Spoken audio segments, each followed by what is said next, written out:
E aí, sexto ano, tudo bom? Todo mundo bem?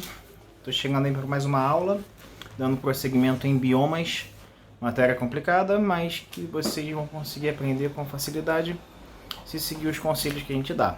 Olha só, lembra que no último vídeo eu pedi para vocês organizarem, inclusive no Tirar Dúvidas, nos 3 grupos que determinam os biomas, os 3 conjuntos que na página 254 a gente conseguiu separar. Primeiro, sobre o tamanho, o tipo florestal, se é arbórea, arbustiva, tá? Primeiro tipo sobre o tamanho. O segundo tipo sobre a oferta de água, seja em chuva, seja no lençol freático, se é um ambiente mais seco, se é um ambiente que só chove uma época do ano, que é o segundo grupo.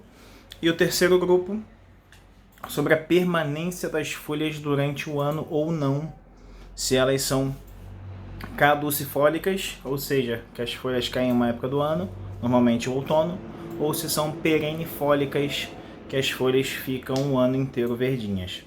Então, dividindo nesses 3 grupos, vamos citar na página seguinte as características dos biomas que o livro traz pra gente. Então, na página 255, a gente tem um mapão bonito sobre biomas, e aí vocês conseguem visualizar nas cores da legenda o posicionamento desses biomas. E aí, por exemplo, vamos começar olhando a partir da linha do Equador.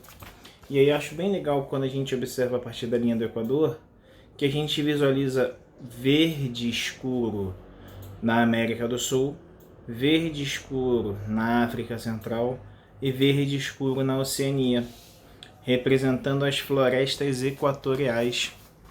O nome está dizendo, é floresta equatorial. Linha do Equador, quando a gente estuda o clima, já sabe que é a região que recebe maior incidência solar, maiores temperaturas, maiores umidades, correntes de ar úmidas.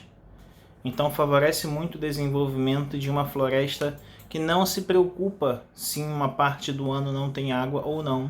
Chove o ano todo na floresta amazônica. Então as plantas se desenvolveram com um extrato, com uma altura arbórea, árvores de grande porte.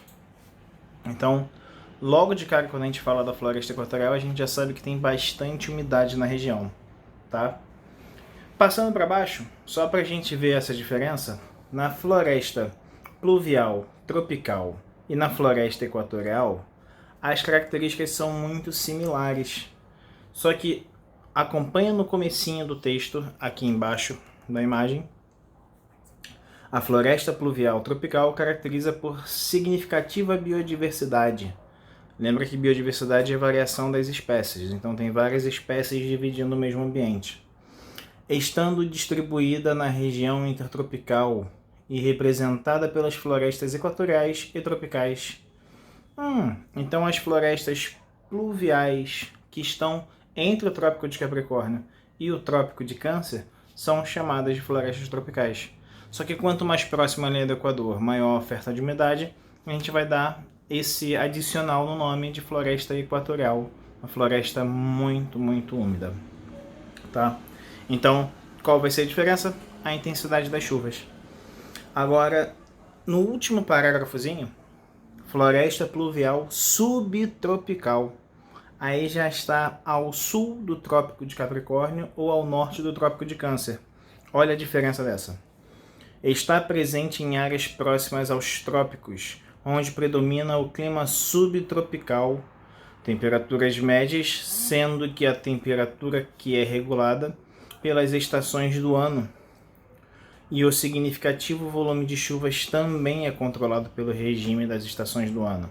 São mais abertas, com predomínio de espécies vegetais que se adaptam à significativa amplitude térmica anual. Então, quando a gente falou do tipo de folha, na subtropical, a gente já vê no outono e inverno a queda das folhas, para não haver o congelamento, para a planta não perecer, não morrer durante o inverno. Então ela já começa a se adaptar, como está dizendo bem no finalzinho. Significativa amplitude térmica anual. Então no inverno é muito frio, no verão é quente, e a planta se adaptou a essa variação de temperatura bem significativa. E aí, se você virar a página, Tem mais, tem um monte. Floresta temperada. Essa vai sentir as 4 estações do ano bem definidas. Já está mais afastado da zona tropical e da subtropical, com invernos bem mais rigorosos.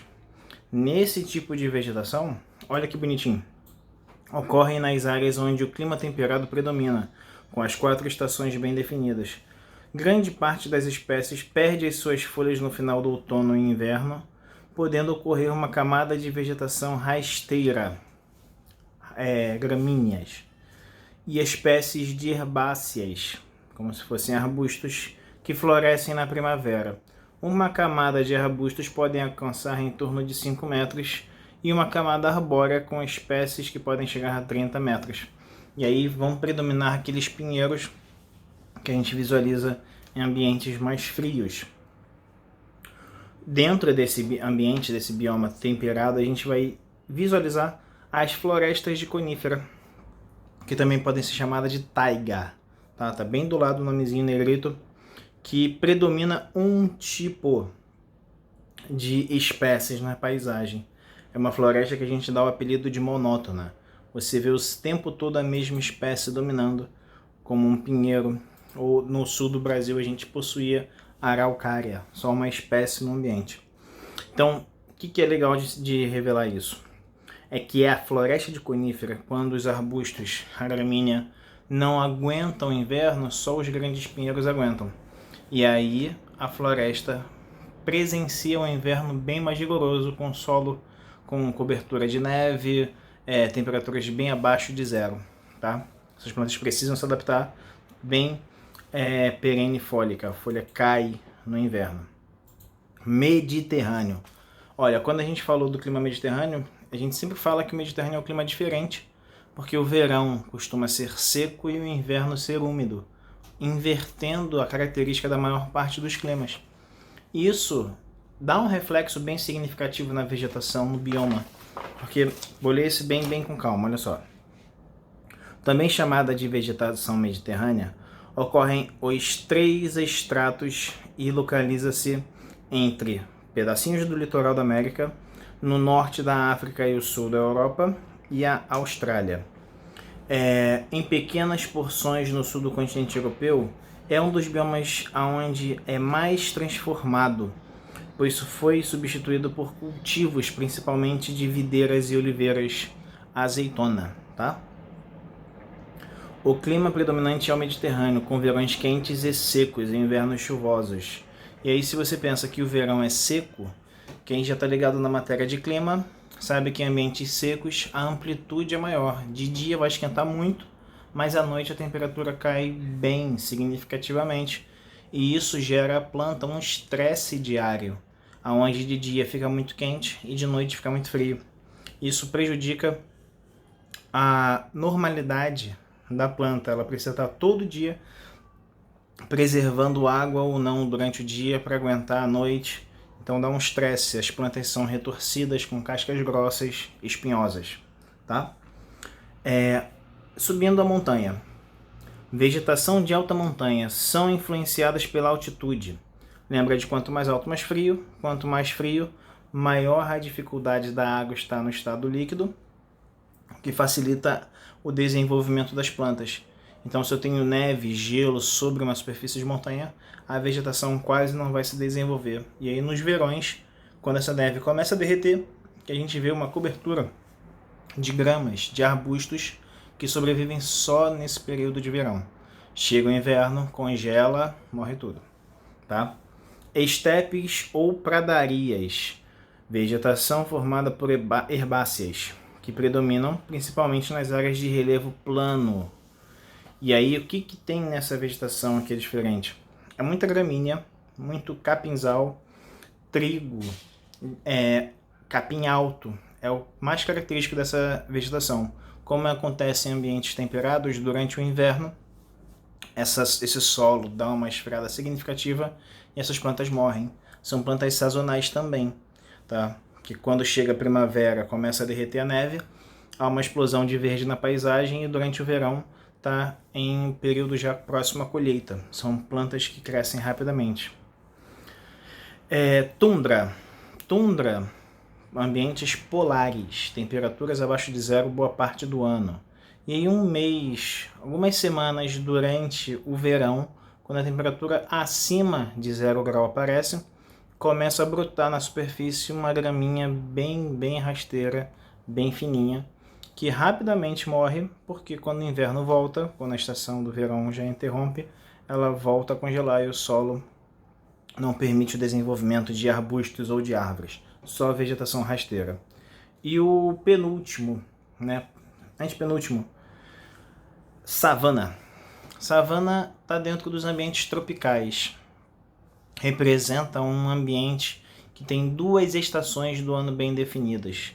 Então, durante a primavera e o verão chove bastante, o que dá essa oportunidade das plantas se desenvolverem, mas quando chega o outono para o inverno, uma estiagem toma conta da região e as chuvas não acontecem.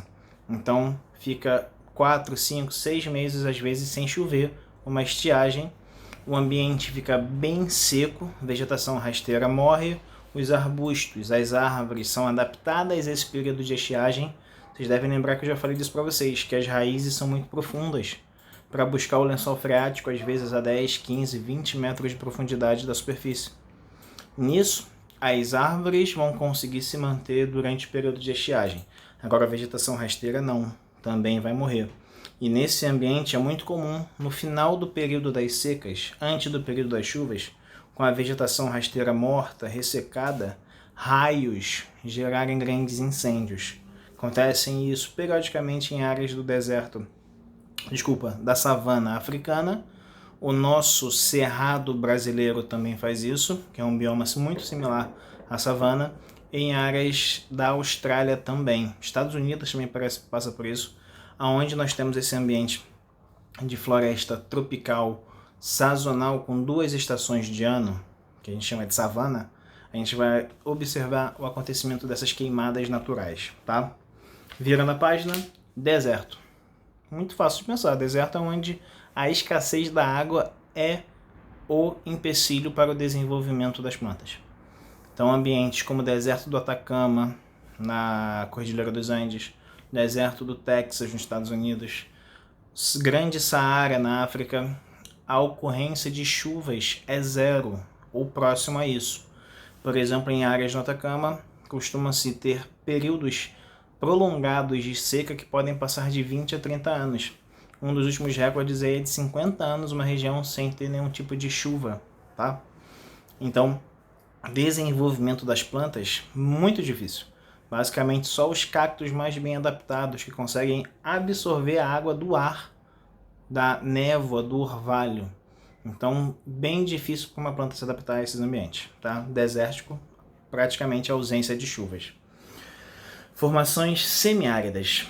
Olha esse detalhe. Um é deserto, a água praticamente não existe no ambiente, mas o semiárido é onde já tem um pouquinho de umidade.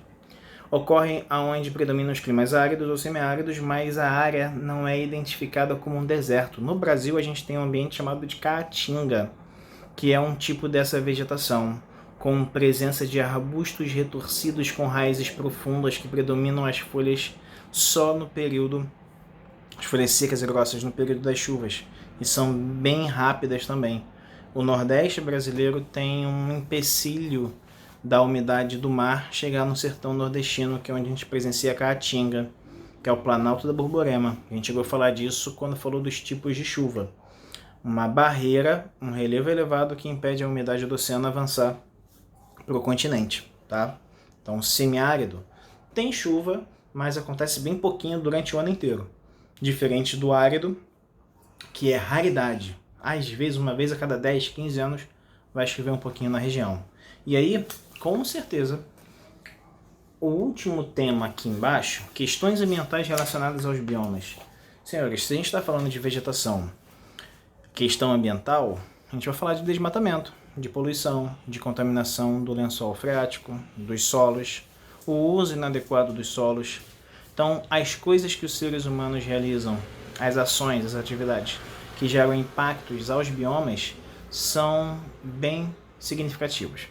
Por exemplo, se a gente pensa em agricultura, o ato de produzir comida, a gente depende de um espaço natural grande, fazendas, para cultivar esses alimentos, que foram, antes de ser uma fazenda, um espaço de algum bioma.